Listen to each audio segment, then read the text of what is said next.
श्री स्वामी समर्थ. आपण रोज सकाळी उठतो, घराची साफसफाई करतो, कारण आपल्याला वाटते की स्वच्छ घरात लक्ष्मी येते. पण भक्तांनो, तुम्हाला माहिती आहे का, तुमची हीच स्वच्छतेची सवय कधीकधी तुमच्या घरात अलक्ष्मी म्हणजेच दरिद्रतेला आमंत्रण देऊ शकते.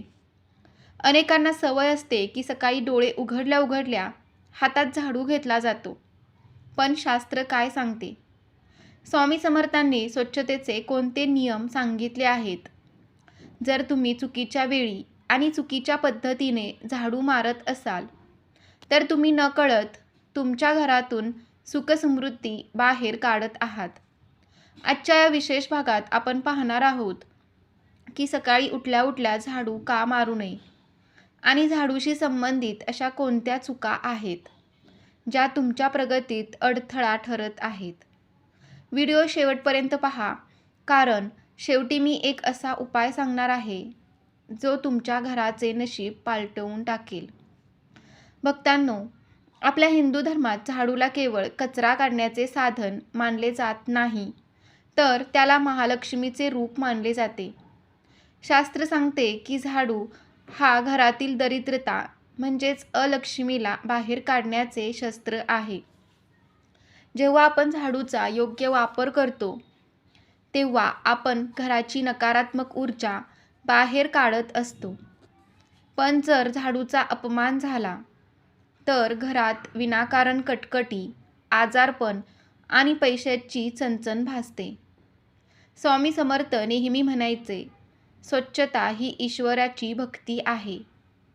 पण ही भक्ती नियमात बसली तरच तिचे फळ मिळते. अनेक घरांमध्ये झाडूला पाय लावला जातो किंवा तो उभा ठेवला जातो. हा थेट लक्ष्मीचा अपमान आहे. आता मुख्य प्रश्न, सकाळी उठल्या उठल्या झाडू का मारू नये? वास्तुशास्त्रानुसार रात्रीच्या वेळी आपल्या घरात काही ऊर्जा स्थिर झालेली असते.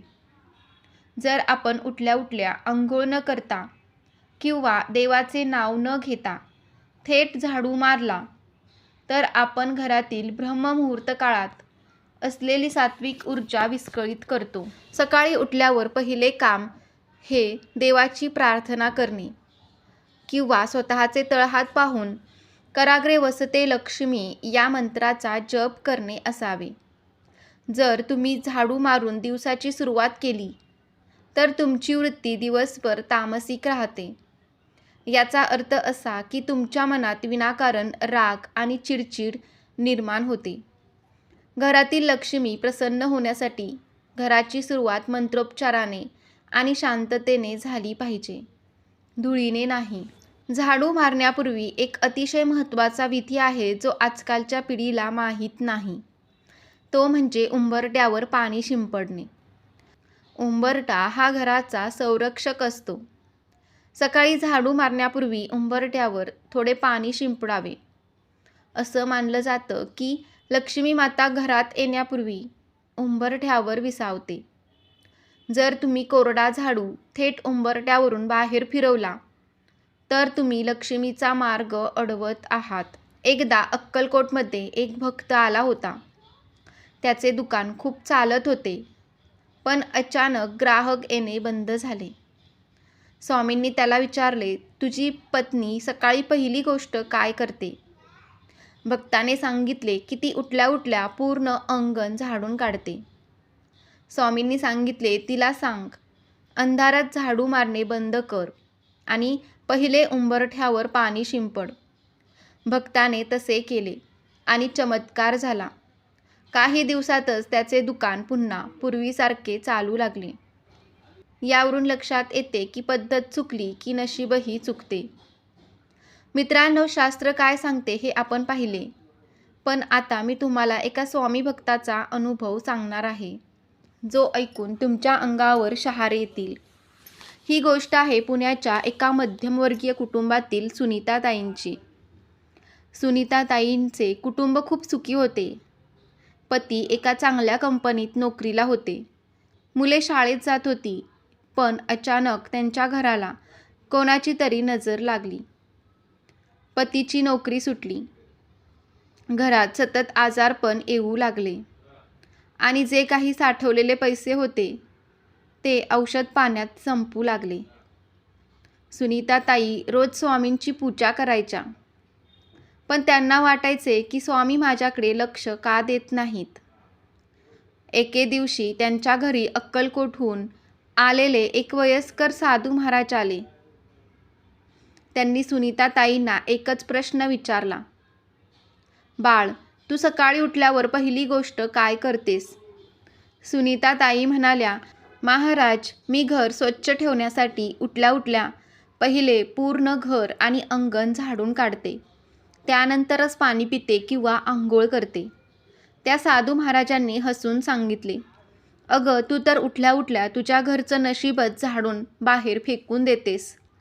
सकाळी उठल्यावर जेव्हा वास्तू प्रसन्न असते तेव्हा तू कचरा आणि धुळीशी संपर्क साधतेस. यामुळे तुझ्या घरात अलक्ष्मीचा वास निर्माण झाला आहे.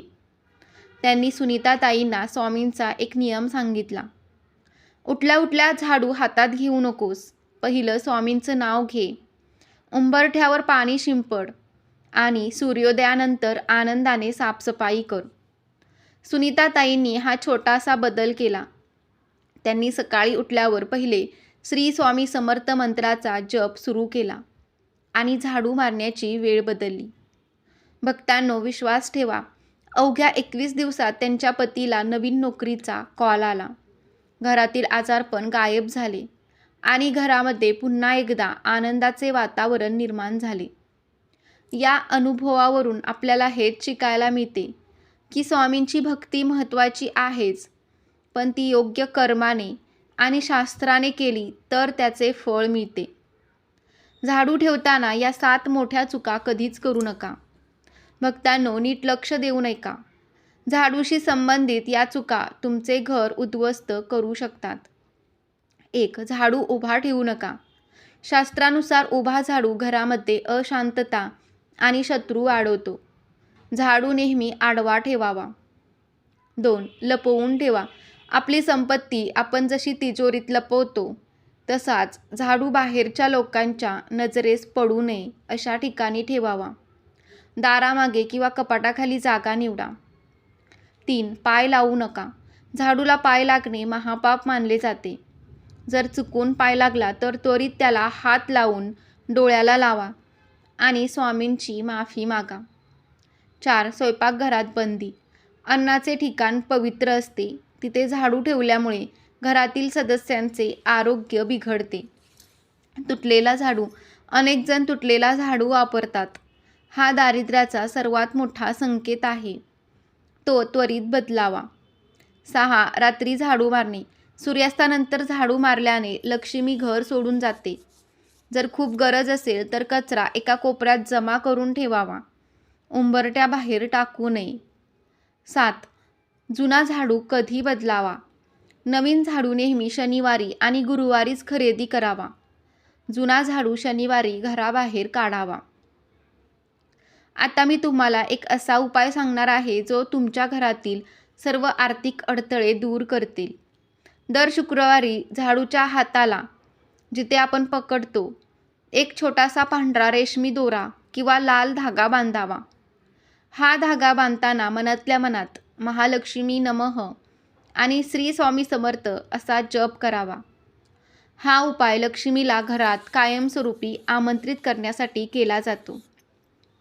तसेच आठवड्यातून एकदा झाडू मारल्यानंतर पाण्यात थोडे खडे मीठ आणि गोमूत्र टाकून फरशी पुसून काढा. मीठ हे नकारात्मक ऊर्जा शोषून घेते आणि गोमूत्र वास्तूला शुद्ध करते.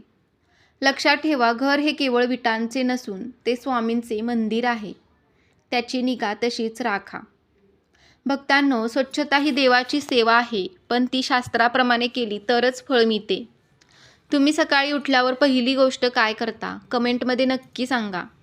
जर तुमच्या हातूनही या चुका होत असतील तर आजच त्या सुधारा आणि स्वामींच्या कृपेचा अनुभव घ्या. हा व्हिडिओ आवडला असेल तर लाईक करा आणि आपल्या मित्रमैत्रिणींना, नातेवाईकांना हा व्हिडिओ शेअर करा.